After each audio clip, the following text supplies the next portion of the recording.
국내 국외 각 성전과 처소에서 예배드리시는 성도 여러분에게 우리 주 예수 그리스도의 은혜가 충만하기를 축복합니다. 이 시간 우리 각 사람에게 성령께서 살았고 운동력 있는 말씀의 권능을 체험하게 하여 주시고 또한 우리의 주님이시며 구주이신 예수 그리스도의 은혜를 아는 지식이 더하게 하실 것을 확신합니다. 오늘은 사도행전 12장 24절에서 13장 12절까지를 함께 살펴보겠습니다. 24절 한 절을 함께 읽겠습니다. 하나님의 말씀은 흥왕하여 되었더라. 유대 지역을 다스리는 헤롯 왕은 유대인들의 관심을 사고 자기 지지 기반을 견고하게 하기 위해 기독 교회를 핍박했습니다. 교회가 점점 왕성하여 가는 것을 우려하는 유대 종교 지도자들의 소리를 헤롯이 들었던 것입니다. 헤롯 왕은 사도 중에 한 사람인 야고보를 붙잡아 죽였습니다. 그러면 유대인의 반응을 살피 크게 기뻐하는 것을 보았습니다. 그러자 교회의 수장적인 베드로를 체포하여 감옥에 가두었습니다. 내신 김에 공격적으로 교회를 박해하여 유대 사회에서 그의 정치적 입지를 또 공고히 하려는 속셈이었습니다. 예루살렘의 교인들은 마가의 어머니 마리아의 집에 모여 베드로를 위해 간절히 기도하였습니다. 한편 헤롯 왕은 베드로가 탈출하지 못하도록 사망하고 철통만 든 경비를 하도록 조치하였습니다. 4명의 군사를 한패로 하여 4개의 조를 만들고 그들에게 베드로를 지키게 하였습니다. 베드로를 끌어내어 죽이려고 작정한 첫날 밤에 하늘에 보낸 천사가 감옥에 나타나서 베드로를 이끌어내었습니다. 파수병들은 자기들 눈앞에서 일어나고 있는 일을 전혀 의식하지 못했습니다. 파수병들은 천사가 베드로를 깨워 치시는 소리를 듣지 못했으며 천사와 베드로가 걸어나가는 것과 감옥 문들이 제대로 열리는 것도 알지 못하였으며 베드로는 마가의 어머니 마리아의 집으로 가서 기도하는 교인들을 만나 자초지종을 설명하고 다른 것으로 곧 피신하였습니다. 여기까지가 지난 주간에 살펴본 박해 사건의 개요입니다. 교회는 박해를 받는 중에도 더욱 힘있게 부흥되어 갔습니다. 박해는 오히려 신앙의 불길을 더욱 거시하게 일으키는 요인이 됩니다.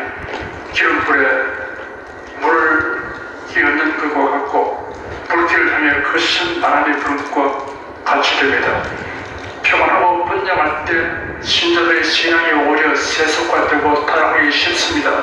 그러므로 평안하고 번영할 때 더 많은 시간을 되어 예배와 성도를 위해 봉사하기를 힘써야 합니다. 25절 한 절을 함께 읽겠습니다. 기도의 일을 마치고 마음을 평안을 드리고 예루살렘에서 돌아오니라. 기근을 올려 곤란을 겪고 예루살렘 교회를 돕기 위해 안디옥 교회 신자들이 흥금한 고지금을 가지고 갔던 바나바와 사울이 그 임무를 마치고 예루살렘에서 돌아왔습니다. 이때 마가를 데리고 왔습니다. 마가의 어머니는 예루살렘에서 성도의 모임을 위하여 자기 집을 보통되어 주다시피 하였습니다. 하나님은 마가를 교회를 위하여 중간적으로 하는 문제로 크게 사용하셨습니다. 13장 1절 한 절을 함께 읽겠습니다. 안디옥 교회의 선지자들과 교사들이 있으니 곧 바나바와 느게와 시몬과 구베라 사람 루기오와 공공과 알고 저등성 말하는 것 사울이라. 부활하신 예수께서 승천하시기 전에 제자들에게 분부하시기를 너희는 온 천하에 다니며 만민에게 복을 전파하라. 오직 성령이 너에게 임하시면 너희가 권능을 받고 예루살렘과 온 유대와 사마리아와 땅 끝까지 이르러 내 증인이 되리라 하였습니다. 사도행전은 예수님의 지상 명령인 복음 전파가 성취되어 가는 과정을 보여주고 있습니다. 이런 점에서 사도행전 전체를 세 단계로 나눈다면 첫 번째 단계는 1장에서 7장까지로 오순절 성령 강림에 의한 예루살렘 교회의 탄생과 교회 확장을 다루고 있습니다. 두 번째 단계는 8장에서 12장까지로 유대와 사마리아 그리고 팔레스타인 전역에서의 교회 설립과 확장을 다루고 있습니다.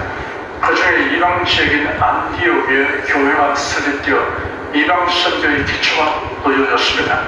세 번째 단계는 13장에서 28장까지로 안디옥에서 로마까지 복음 선교를 다루고 있습니다. 이 단계에서는 바울의 선교 활동이 중점적으로 다루어졌습니다. 바울 사도의 3차에 걸린 선교 예미에 보는 것과 마지막으로는 바울이 체포되어 재판받기 위해 로마로 가기까지 여정에 대한 기사로 구성되어 있습니다. 오늘 상고하게 되는 13장 세 번째 단계가 시작되는 장면입니다. 지금까지는 12사도의 대표적인 베드로의 활동을 중심으로 기록되었습니다. 이제부터는 이방인의 사도로 부름받은 바울의 활동을 중심으로 기록되어 있습니다. 방금 읽은 내용은 이방 선교의 중심축으로 구성하게 된 안디옥 교회에서 활동하고 있는 선지자들과 교사들을 소개하였습니다. 선지자는 어느 한 교회에 속하지 아니한 순회 전도자이며 하나님의 말씀을 직접 따라 전하는 은사가 있었습니다. 신약 성경이 없었던 시대이기 때문에 이러한 선지자가 필요했습니다. 교사는 신앙을 변증하고 신자들을 가르치는 직무를 행하였습니다. 선지자들과 교사들의 명단을 보면 출신 지역과 나라와 민족이 다양합니다. 5사람이 소개되었습니다. 바나바는 유대인이며 호브로섬 출신입니다. 그는 초대교회에서 칭찬받은 인물이었고 안디옥 교회 담임으로 파송되었으며 이방 선교를 위해 기초를 닦았습니다. 시몬은 아프리카 출신입니다. 니게르라 하는 시몬이라고 하였는데 니게르는 라틴에서 온 말로 금은이라는 뜻입니다. 아프리카 흑인을 칭하는 니게르가 이 단어에서 나온 것입니다.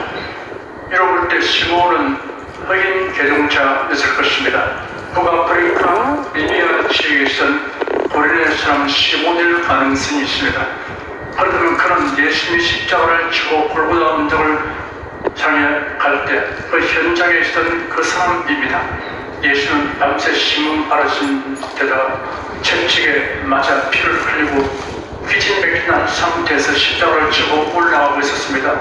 중도의 로마 군병이 시몬이라는 고린의 사람이 시골로서 오는 것을 찾아 그에게 십자가를 지고 따르게 하였습니다.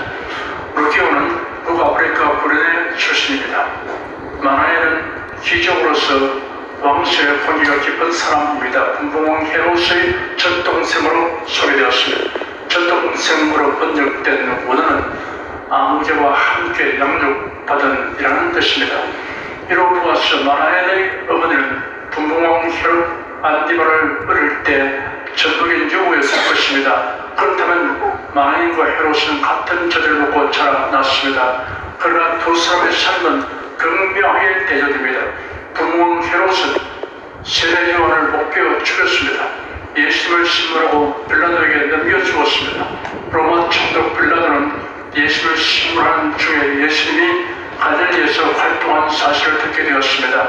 갈릴리가 헤롯 왕의 관에 선 영으로 예수님을 헤롯에게 보내었습니다. 헤롯은 평소에 예수님에 대한 소문을 듣고 그를 불러서 이제 병하는 것을 보고 싶었는데 마침 잘 되었다고 생각하여 기뻐했습니다. 그래서 여러 번도 질문을 했으나 예수는 묵묵부답하였습니다. 대상들과 서기관들이 힘써 보수하자 헤롯이 그 군병들과 함께 예수를 업신여기며 희롱하고 빛난 옷을 입혀 빌라도에게 도로 보내었습니다. 헤롯은 교회사에 악명을 남겼습니다. 반면에 헤롯의 젖동생 마나엘은 교회를 위해 헌신하고 복음 전도에 힘쓴 자라는 아름다운 이름을 남겼습니다. 동일한 품에서 젖을 먹고 자라는 두 사람의 생애와 영원한 운명이 현양지차가 되었습니다. 모든 사람은 예수 그리스도와 어떤 관계인가에 따라 그의 일생과 영원한 삶에 더할 수 없이 지대한 영향을 바라며 운명적인 결국에 이르게 됩니다. 사울은 길리기아 다소 출신입니다. 그는 기독교를 핍박하고 찬양하던 자였으나 변화되어 복음을 위해 일생 헌신한 자가 되었습니다. 2절 3절 2절을 함께 읽겠습니다. 주를 선택하시는 성령이 그러시되 내가 불러시는 일거리와 바라보아 사울을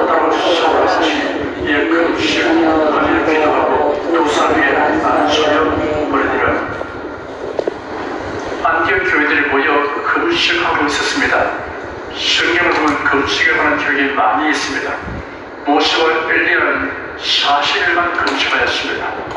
다니엘은 21일간 금식하였습니다. 다윗 왕도 금식하였습니다. 국가적인 위기에 처해 온 백성이 금식하였습니다. 예수도 40일 금식하셨습니다. 예수의 제자들도 금식하였습니다. 초대교회 성도들도 금식하였습니다. 교회사를 보면 성교도들이 신들에게 상주하기 전에 금식했습니다. 종교개혁자 루터, 칼빈, 존 낙서, 유명한 설자 조던, 에드워드, 찰스 피니도 금식했습니다. 성도들은 신앙적인 동기와 목적으로 금식합니다. 첫째는 하나님과 깊은 영적 교제를 나누기 위한 목적으로 합니다. 모세는 하나님과 영적인 교제를 위해 40주를 금식했는데 하나님의 영광이 임하여 그 얼굴에서 광채가 났습니다. 다니엘은 금식 기도하는 중에 천사 가브리엘과 대화하였고 인자가 나타나서 그를 만적으로 강건하게 되는 은총을 입었습니다. 둘째는 회개하기 위한 목적으로 합니다. 회개를 위한 금식 기도를 하는 저를 하나님께서 긍휼히 여기십니다. 니느웨 성 사람들이 범죄에 있을 때 하나님은 선지자 요나에게 지시하시기를 너는 그 성에 가서 그들의 악독을 외치라 하였습니다. 요나가 그 성에 가서 외치기를 40일이 지나면 니느웨가 무너지리라 하였더니 니느웨 백성이 하나님을 믿고 금식을 선포하고 물은 대서고 붉은 배를 입었습니다. 그 소문을 들은 니느웨 왕이 보좌에서 일어나 조복을 벗고 붉은 배를 입고 지에 앉았습니다. 왕이 조서를 내려 선포했습니다. 사람이든 가축이든 소되든 양되든 아무도 입에 대서는 안 되니 먹지도 말고 물도 마시지 않게 하리라. 사람이든 가축이든 모두 붉은 벼옷을 걸치고 하나님께 힘써 부르시며 각기 자기의 악한 길과 자기의 신으로 향한 폭력에서 돌아오게 하리라. 하나님께서 뜻을 돌이키시고 맹렬한 진노에서 돌아서시면 우리가 멸망치 않을 줄 누가 알겠느냐 하였습니다. 하나님은 그들이 이처럼 금식하며 회개하는 것을 보시고 그들에게 내리려고 작정하신 재앙을 내지 아니하셨습니다. 이스라엘의 아합 왕이 큰 죄를 범함으로 하나님의 재앙을 내리신 것을 엘리야 시대를 통해 통보하게 하셨습니다. 아합 왕이 듣고 옷을 찢고 몸을 붉은 배로 동이고 금식하였습니다. 이를 보신 하나님께서 엘리야에게 아합이 내 앞에서 겸비함을 네가 보느냐? 제가 내 앞에서 겸비함을 인하여 내가 재앙을 저희 시대에 내지 아니하리라 하였습니다. 바울이 사도가 되기 전에는 기독교회를 심하게 핍박하였습니다. 다메섹에 있는 기독교인들을 체포하려고 가다가 길에서 그에게 큰 광채 가운데 나타나신 예수를 뵙게 되었습니다. 그 광채로 인하여 눈이 멀게 되었습니다. 그는 다메섹으로 들어가서 사흘을 금식하면서 회개하였습니다. 안디아라는 성도가 하나님의 보냄을 받아서 그에게 와서 안수만이 신에게 회복되었습니다. 셋째는 국가적인 위기에 처할 때 도우심을 구하기 위한 목적으로 합니다. 바벨론에서 유대인들의 총리 하만의 흉계로 인해 전대의 위기를 당했을 때 그 소식이 왕후의 친족이 모르드게를 하여 왕후 에스더에게 통지되었습니다. 에스더는 유대인이었습니다. 에스더가 내용하여 모르드게에게 회답하기를 당신은 가서 수산에 있는 모든 유다 사람을 모으고 저를 위해 금식하되 사흘 밤낮 동안 먹지도 말고 마시도 마십시오. 저와 제 시대도 그렇게 금식하겠습니다 하였습니다. 그리고 온 유대인이 금식하며 하나님께 부르짖었습니다. 하나님이 그들의 기도에 응답하시고 유대인을 헤아려 하는 자들이 되어 죽임을 당하게 되고 유대인들에게는 전화를 보게 되었습니다. 여호수아도 왕 때 유다 나라가 이웃 이락 분들의 침공에 침략하여 나라의 운명이 풍전등과 같이 되었습니다. 그러자 왕과 백성이 금식하며 기도함으로 응답을 받아 도리어 승리를 얻었습니다. 마른 포로 생활에서 돌아온 유다 백성들이 성령과 성을 제거하려고 할 때 이를 방해하고 위협하는 자들로 인해 곤란을 당했습니다. 에스라가 금식을 선포하고 유다 백성들이 금식하며 기도하였습니다. 하나님께서 응답하여 그들을 보호해 주심으로 모세의 예루살렘 성전을 건축할 수 있었습니다. 이스라엘 나라가 메뚜기의 내식으로 위기를 당했을 때 교회를 신자는 온 백성에게 금식하고 부르짖도록 촉구하였으며 이스라엘이 블레셋 사람들의 침묵을 받았을 때 사무엘이 온 백성을 미스바로 모이게 하고 금식하며 회개하고 기도하게 하였습니다. 하나님께서 응답하셨습니다. 블레셋 사람들이 이스라엘과 접전하려 할 때 하나님이 번개불로 블레셋 진영을 혼비백산하게 만들어서 이스라엘이 승리하도록 도우셨습니다. 넷째, 복음 전파를 위한 목적으로 금식하며 기도합니다. 방금 읽은 본문에는 안티옥 교회 성도들이 금식하고 기도하는 중에 성령님의 지시를 따라 선교사를 파송하였습니다. 사도 바울은 곳곳에 교회를 세우고 그 교회를 돌볼 일꾼들을 세우면서 금식하였습니다. 다섯째, 개인적인 소원을 응답하기 위한 목적으로 금식합니다. 한나는 금식하며 부르짖음으로 응답을 하셔 사무엘을 낳게 되었습니다. 여섯째, 오랜 시간 기도하기 위한 목적으로 금식합니다. 하루 세 끼 식사에 소요되는 시간을 기도에 전념할 수 있습니다. 금식할 때 주의할 점들이 있습니다. 첫째, 다른 사람에게 과시하려고 하는 금식은 신앙적 금식이 아닙니다. 예수께서 친히 말씀하시기를 금식할 때 너희는 외세한 자로 같이 슬픈 기색을 내지 말라. 저희는 금식하는 것을 사람에게 보이고 얼굴을 흉하게 하느냐. 내가 진실로 내게 이르노니 저희는 자기 상을 입에 바르느니라. 너는 금식할 때 머리에 기름을 바르고 얼굴을 씻으라. 이는 금식하는 자로 사람에게 보이지 않고 오직 은밀한 중에 계신데 아버지께 보이게 하려 하느라. 은밀한 중에 보시는데 아버지께서 갚으시리라 하였습니다. 둘째, 자기 의를 내세우려고 하는 금식은 신앙적 금식이 아닙니다. 예수는 자기를 의롭다고 믿고 다른 사람을 멸시하는 자기의 비유로 말씀하셨습니다. 두 사람의 기도하러 성전에 올라갔는데 하나는 다니엘이요 하나는 세리였습니다. 다니엘은 서서 따로 기도하면서 자기를 다른 사람과 차별로 하는 내용으로 이것저것 읽어가면서 하나님이여 나는 일에 2번씩 금식합니다 하였습니다. 세리는 멀리서 감히 눈을 들어 하늘을 오르르보지도 못하고 다만 가슴을 치며 하나님이여 불쌍히 여기시옵소서 나는 죄인으로소이다 하였습니다. 예수는 이렇게 두 사람이 기도하는 모습을 대조한 다 결론을 내시기를 내가 내게 이르노니 이 사람이 저보다 의롭다 하심을 받고 집에 내려가느니라 하였습니다. 실제 금식하는 것이 율법이 되게 하지 않아야 합니다. 금식하지 않으면 기도 응답이 안 될 것처럼 생각하고 정죄의식을 가진 것은 옳지 않습니다. 금식 안 하는 다른 사람을 정죄하려고 하지 말아야 합니다. 넷째, 금식함으로써 생활 태도도 변화되어야 합니다. 선지자 이사야는 나를 이르기를 우리가 금식하여 주께서 보지 아니하시면 어쩌리오며 우리가 마음을 괴롭게 하되 주께서 알아주지 아니하시면 어쩌리니까 하느니라. 보라 내가 금식하는 날에 오랑을 쳐야 얻으려 온갖 일을 시킨도다. 보라 내가 금식하면서 다투며 싸우며 악한 주먹으로 치는도다. 너희 영혼을 금식하는 것은 너희 목소리로 상달케 하려 하는 것이 아니라 이것이 어찌 나의 기뻐하는 금식이 되겠으며 이것이 어찌 사람이 그 마음을 괴롭게 하는 날이 되겠냐. 그 머리를 갈대같이 쏘이고 붉은 뼈와 저를 펴는 것을 어찌 금식을 하겠으며 영원하게 연락될 날이라 하겠느냐 하였습니다. 금식은 자아를 깨뜨리고 회개하는 것이어야 합니다.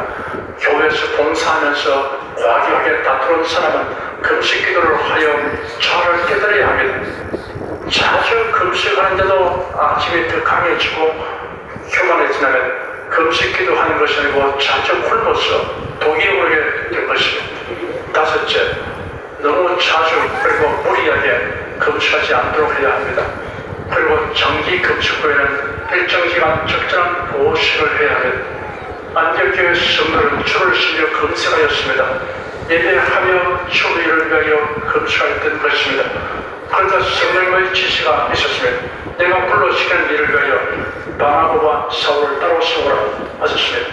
그들은 즉시 순종하여 두 사람에게 안수한 후 선교사로 파송하였습니다. 안디옥 교인들은 예루살렘 교회가 이방 선교를 위하여 바나바를 안디옥 교회로 파송한 사실과 바울이 이방인을 위한 사도로 사명을 비워보낸 사실을 들여다보고 있을 것입니다. 성령께서 말씀하시길 내가 불러시키는 일이라고 하시니 복음을 위한 임무와 직분은 성령께서 불러시키신 일입니다. 4절, 5절, 2절을 함께 읽겠습니다. 두 사람의 성령이 은혜를 받아 시루기아에 내려가 그리스 뺐다고 구부로에 가서 설람에 이르러 하나님의 말씀을 유대인의 여러 민족에서 전할세 요한을 수정자로 두었더라.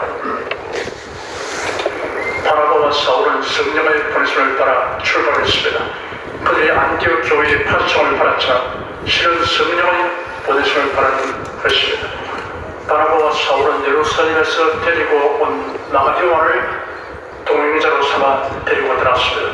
나가는 바나바의 생일입니다. 배를 타기 위해 안디옥 서쪽 약 26km에 위치한 항구도시 시루기아로 내려갔습니다. 거기서 배 타고 그브로에 갔습니다. 그브로는 시루기아에서 약 100km쯤에 있습니다. 바나바의 고향입니다. 그브로는 지중해에서 시실리, 그레데에 이어 세 번째로 큰 성입니다. 주는 57년에 로마에 합병되어 로마 총독이 파견되어 통치하였습니다. 오늘날은 사이프러스 또는 키프로스라고 부릅니다. 살라니에서 유대인의 여러 회당에 들어가 복음을 전했습니다. 살라니는 코브로스 동쪽해안에 위치한 항구도시로서 거스로서 가장 크고 분화한 도시입니다. 6절에서 12절까지 함께 읽겠습니다.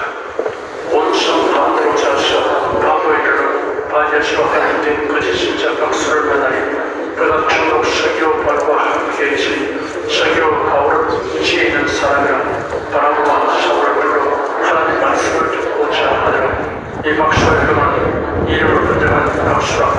죄를 대적하여 충으로 미치에 못하게 힘쓰니 바울이라고 하는 사울의 성령이 충만하여 그를 추구하고 그러되 모든 괴계와 악행이 가득한 자리 마귀의 자식이여 모든 의의 원수여 죽으리 받은 길 굳게 하기를 그치지 아니하겠냐. 보라 이제 죽으시니 네 위에 있으니 네가 소중이 되어 얼마큼은 해를 보지 못하리라 하니 정치 안개와 어둠이 그를 덮어 인도할성을 두르고 앉아 옛 중국이 그렇게 된 것을 보고 믿으며 주의 가르침을 기이 여기니라. 살라니에 가서 복음을 전하고 거기서 서쪽으로 180km 떨어진 다보로 가서 복음을 전했습니다. 서울서 대전까지 거리를 도보로 갔습니다.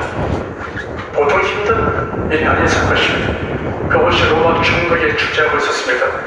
미신이 생활하던 시기에는 고위층 사람들이 자기 마법사를 두었는데 총독은 순자로 가장 유대인 무당을 장관으로 두고 있었습니다. 총독이 바나바와 사울을 초대하여 그들이 전한 말을 듣고자 하였습니다. 그러자 유대인 박수인 바니에스라는 자가 회방을 받습니다. 총독이 만일 복음을 받아들이면 자기 위치가 흔들릴 것이기 때문이었습니다. 바울이라고 하는 사울이 성령이 충만하여 그를 주목하고 거룩한 분노와 담한 음성으로 말하십니다. 사울은 히브리식 이름이고 간구하다는 뜻이 있습니다. 바울은 로마식 이름이고 작은 자라는 뜻입니다. 여기서부터 그 이름이 바울이라고 불리게 됩니다. 온갖 속임수와 온갖 악행으로 가득한 마귀의 자식아, 모든 의의 원수야, 네가 주님의 고든 길을 굽게 하는 것을 그치지 못하겠느냐. 이제 주님의 소리에 내 위에 있으니 네가 내 인이 되어 얼마 동안 해를 보지 못할 것이다. 바울은 그 거짓 신사 속의 역사한 마귀의 정체를 드러내면서 그 거짓 세대를 향해 마귀의 자식이요 모든 의의 원수라고 저주했습니다. 복음을 회방하는 자는 마귀의 자식이요 의의 원수입니다. 그래서 그의 눈이 아무도 보지 않게 되었습니다. 마치 안개와 어둠 속에 놓인 자같이 되어 당황하고 흔들며 자신을 인도할 자를 찾았습니다. 총독이 그 광경을 보고 복음을 믿었습니다. 거짓 신자는 육신의 눈까지 멀게 되는데 반면에 총독은 영의 눈을 뜨게 되었습니다.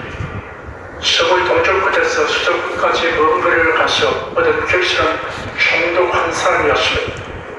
앞에서 살펴보았지만 에티오피아 내시 한 사람을 구원하기 위하여 성령께서 필립을 가사로 내려가는 광야길로 홀로 가게 하였던 일도 스승의